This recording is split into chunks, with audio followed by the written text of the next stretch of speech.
There are three feast days I want to speak briefly about this week. Three saints.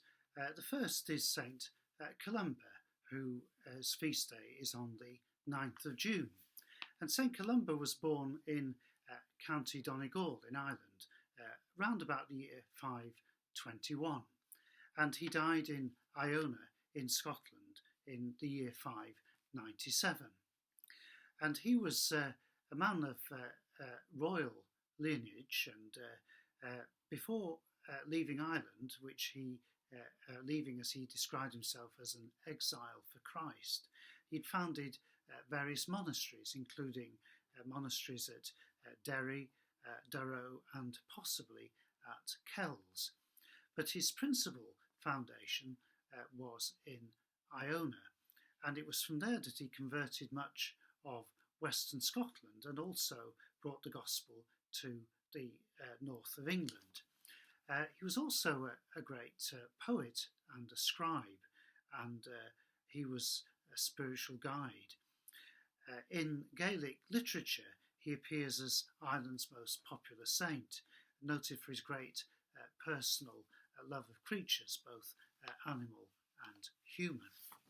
And then on the 11th of June, we celebrate the feast of Saint Barnabas. Originally, Saint Barnabas was known as Joseph, and he was a native of Cyprus. But it was the apostles in Jerusalem who, after his conversion to Christianity, gave him the name Barnabas, which means son of encouragement. And that was because of his very reassuring and friendly character. And we can certainly see from the rest of his work for the faith that he lived up to his new name as son of encouragement. He was sent by the church in Jerusalem to Antioch, the place where the followers of Christ were first called Christians, and he reported favourably on the church there, and he encouraged these new Christians. But he also went in search of Paul, who, of course, having been a great persecutor of the faith, had been dramatically converted to it. And he brought Paul back to Antioch, and they stayed there preaching and working there in that church for about a year. And then they set out on the first missionary journey to Asia Minor. And Barnabas was an important mediator, really, when Paul made the awkward journey to Jerusalem to meet the apostles for the very first time. Clearly, Barnabas was a person who could smooth the way for people to get on with each other.